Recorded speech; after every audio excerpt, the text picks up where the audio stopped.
There is a report that was published by the Wall Street Journal this week that should have produced a different response than it did. It was not buried. It was sourced to officials within the Trump administration. It described a decision that, if accurate, represents the most significant strategic concession of this entire conflict. A concession made not at a negotiating table, not under formal diplomatic pressure, but quietly in internal White House conversations, as an accommodation to the operational reality that the war has produced. According to that report, President Trump has told aides he is willing to end the war even if the Strait of Hormuz remains largely closed. He has assessed, along with his advisors, that a mission to reopen the choke point would extend the conflict beyond his preferred timeline. He has decided that the United States should focus on achieving what are now described as its primary goals: weakening Iran's navy and reducing its missile capabilities, before winding down hostilities,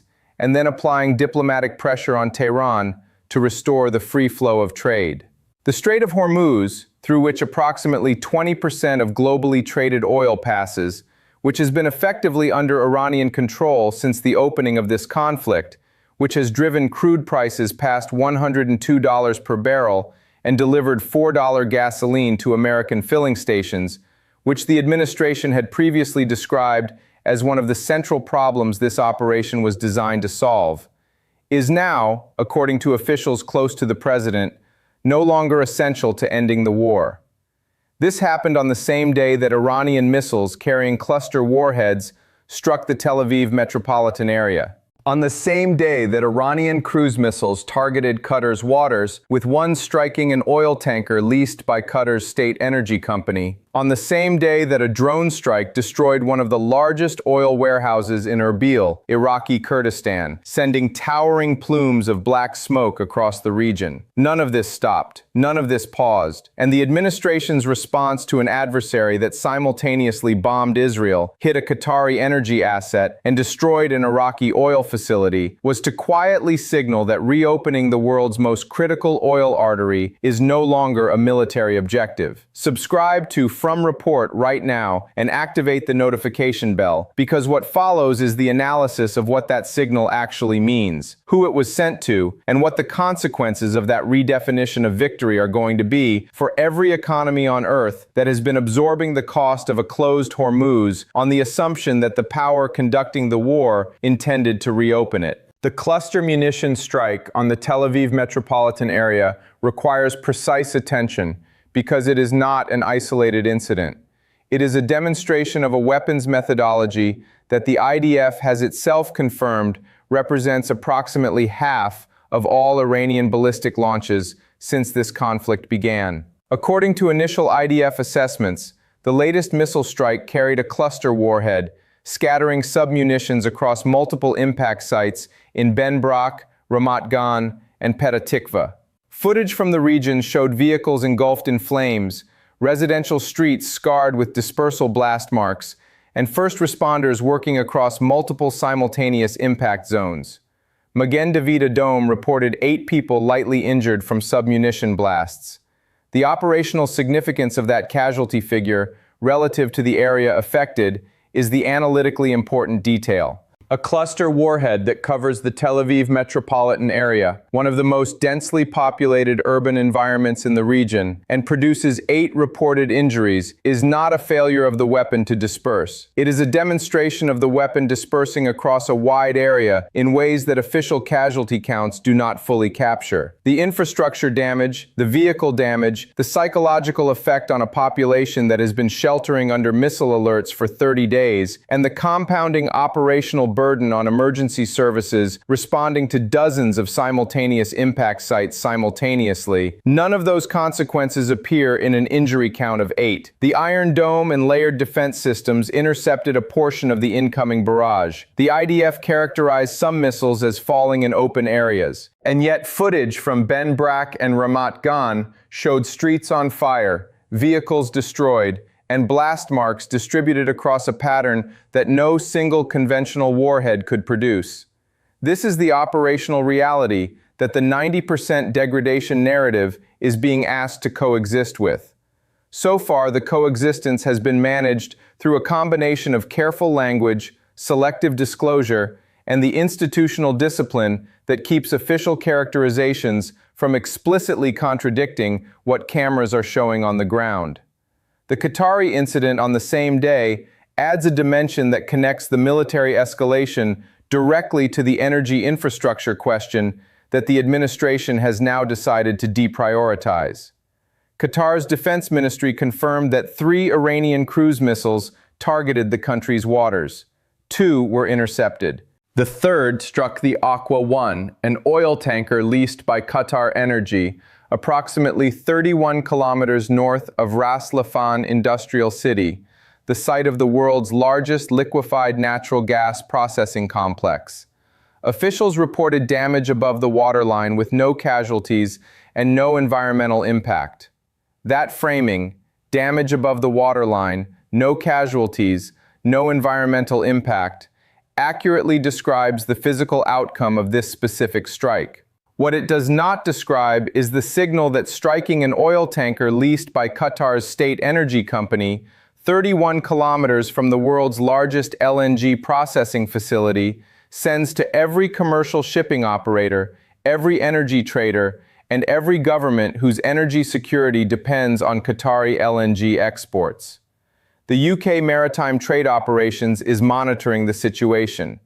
Monitoring is not the same as clearing. Maritime insurance mathematics will respond to an Iranian cruise missile striking a state-owned energy company's tanker within 31 kilometers of the world's largest LNG processing complex in ways that monitoring cannot address. The risk premium for Gulf transit was already prohibitive. It has not become more affordable. The Erbil strike extends the geographic scope of the same day's operations in a direction that connects directly to the NATO dimension of this conflict that has been present since the killing of a French soldier in the city weeks earlier. A drone struck one of the largest oil warehouses in Erbil, operated by the Sardar Group along the Erbil-Mosul road. According to company sources, the drone fell directly inside the warehouse compound, triggering a blaze that spread rapidly across the storage area due to the highly flammable nature of the materials stored. Civil defense teams responded. Officials confirmed extensive damage. The Erbil strike is not geographically isolated from the broader pattern of Iranian infrastructure targeting. It is part of a systematic campaign to demonstrate that energy assets across the entire regional geography, inside Iraq, in Qatar's waters, in Israeli urban centers, and in Gulf shipping lanes, remain within reach of Iranian strike capability regardless of where the assets are located or who operates them. Energy infrastructure in Iraqi Kurdistan, a region where American and NATO forces have maintained a presence and operational relationships, is now a confirmed strike target. The phrase NATO-linked, applied to that facility, is not rhetorical inflation. It accurately describes the operational and political context within which the Sardar Group warehouse operated. Now, against these simultaneous developments, cluster bombs over Tel Aviv suburbs, a cruise missile on a Qatari state energy tanker,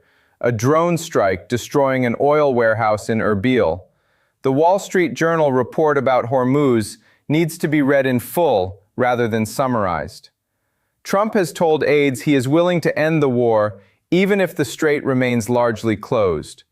The assessment within the administration is that reopening the strait would require extending the conflict beyond the 4 to 6 week preferred timeline. The revised strategic objective is weakening Iran's navy and reducing its missile capabilities before winding down, then using diplomatic pressure to restore trade flows.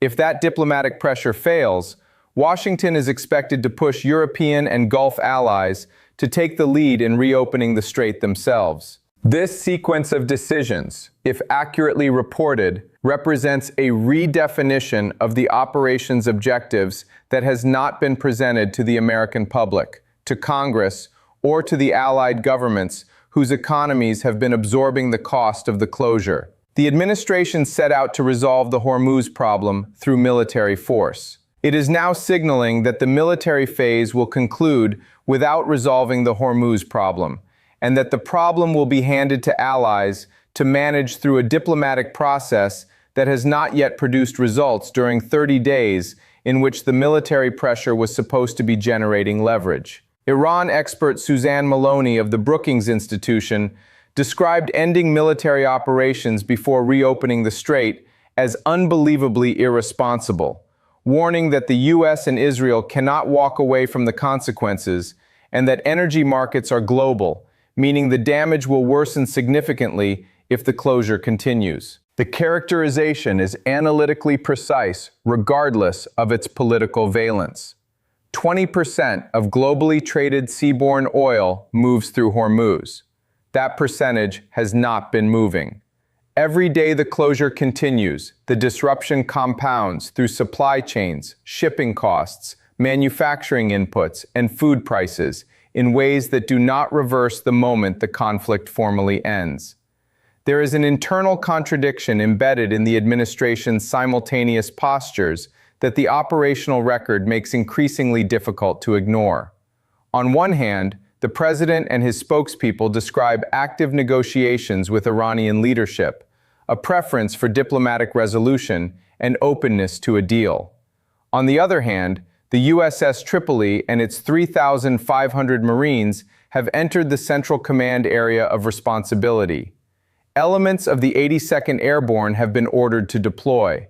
The administration is reportedly considering sending an additional 10,000 ground troops. The Pentagon is described as preparing contingency plans for extended ground operations lasting several weeks. The White House spokesperson has confirmed that the president has declined to rule out boots on the ground and that the Pentagon's job is to provide maximum optionality. When confronted with the question of whether the president would seek congressional authorization for a ground war, the response described a courtesy notice provided to the Gang of Eight prior to Operation Epic Fury's launch, and a commitment to working within the rule of law. It did not describe a plan to seek the formal congressional authorization that a ground military operation in a sovereign nation would ordinarily require under the War Powers Resolution. The gap between the diplomatic track's public language and the military track's observable preparations is not a communications inconsistency. It is a structural description of an administration running two incompatible strategies simultaneously and hoping that events do not force a public choice between them before the preferred outcome materializes. Reports indicate that Trump shared video of a large explosion in Iran, identified by media reports as a joint United States-Israeli strike on a major ammunition depot. The U.S. Central Command posted footage of military strikes, with language describing the elimination of the Iranian regime's ability to project power in meaningful ways outside of Iran's borders. That framing, project power outside of Iran's borders, is worth noting carefully because it describes a military objective that is categorically different from reopening the Strait of Hormuz or eliminating Iran's nuclear program, which were the objectives described at the operation's outset. An Iran that is weakened in its ability to project power externally,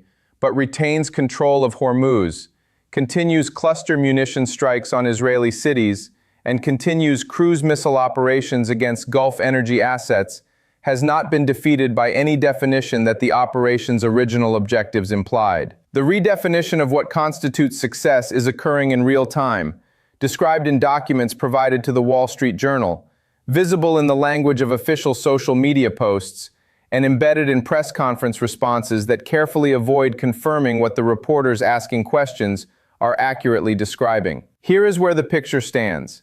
Iran conducted cluster munition strikes on the Tel Aviv metropolitan area, hitting Ben Brak, Ramat Gan, and Petah Tikva. Iran struck a Qatari state energy company tanker with a cruise missile 31 kilometers from the world's largest LNG facility.